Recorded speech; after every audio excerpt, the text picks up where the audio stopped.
Hi there, welcome to this tutorial for the ukulele playlongs of Believer as recorded by Imagine Dragons. This song has been transposed down a half step to make it a little bit easier to play on ukulele.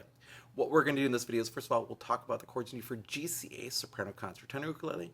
Then we'll talk about the chords you need for baritone, DGB ukulele, and then we'll talk about strumming.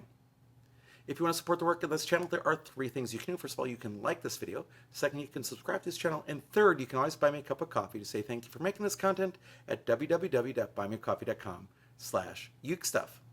All right, so let's begin with the chords you need for GCEA, soprano, concert, or tenor ukulele. The first chord you're going to need is the A minor chord. Then you're going to need an F chord, just add one finger. Then an E7 chord. So this sequence happens most of the song. A minor, F, E7. So for the E7, I put my first finger on the fourth string, first fret, my second finger on the third string, second fret, and my ring finger on the first string, second fret. I also rotate my wrist out a little bit. So if I'm normally playing like A minor like this in alignment with the fretboard, I pivot my finger over to allow my wrist to move on that chord. It just keeps me out of the way. If I try to play that chord straight on, it's not quite comfortable and I'm doing weird things with my wrist. So ultimately I like to rotate my wrist out for the E7 chord. The final chord you'll need, and I think it only happens once, is the G chord as well in the song.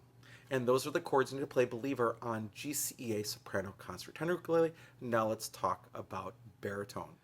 Okay, on baritone, we're going to need the A minor chord. Then you're going to need the F chord. Now, with the F chord, it is a partial bar chord, and what you're going to do is take your first finger right above the metal first fret and pull against the fretboard.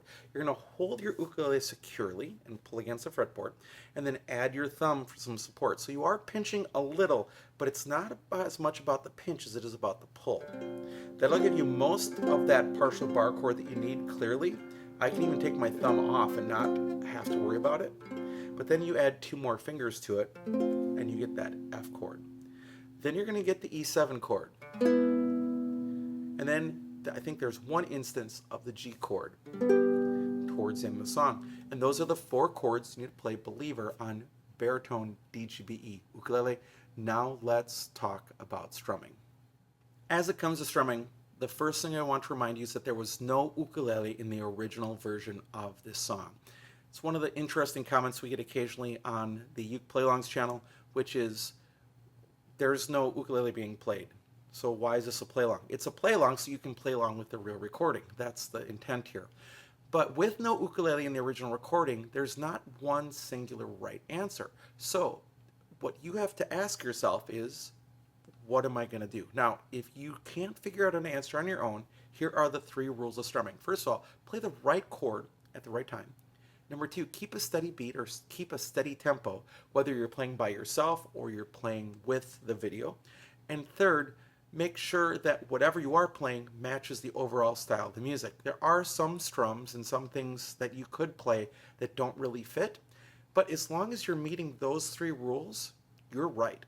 So let's talk about what I hear happening here. Now, I'm going to give you a number of options. The first one is just to play down strums the entire time. And when I'm teaching my students who are elementary students in 5th grade or ultimately 10 to 11 years old at that point of the year, if they play this song, now the E7 might be a little more advanced down the road, but the A minor and F and G are certainly some of the first chords we get to. A down strum works well here. So going,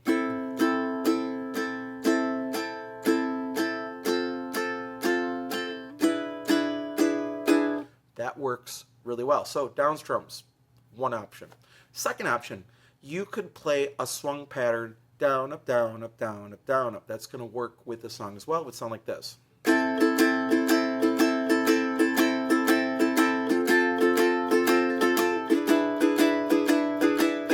Sounds a little gallopy, but when you play it with the music, it actually fits. And a third and final option for some of you that are more advanced would be to do this. I always talk about the claw with picking. And with the claw, what you do is you pick string 4 with your thumb, string 2 with your first finger, and string 1 with your middle finger. Like that. It's like the claw from the Toy Story movie, the claw. So you play strings 4, 2, and 1, and then you rotate by playing string 3 with your thumb. So it'd be sort of like going, what we just did with strumming, going down, up, down, up, down, up, down, up. But we're going to pick claw, 3, claw, 3, claw, 3, claw, 3. Sound like this.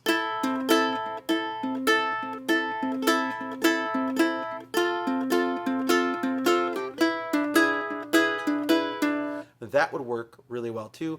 And you can switch back and forth between all 3 of them in the song if you'd like. So with those chords and that strumming, that's all you need to do to be successful on Believer by Imagine Dragons. Thanks so much for joining me for this video. I hope you're having a great day, and I'll be back soon with some more uke stuff for you.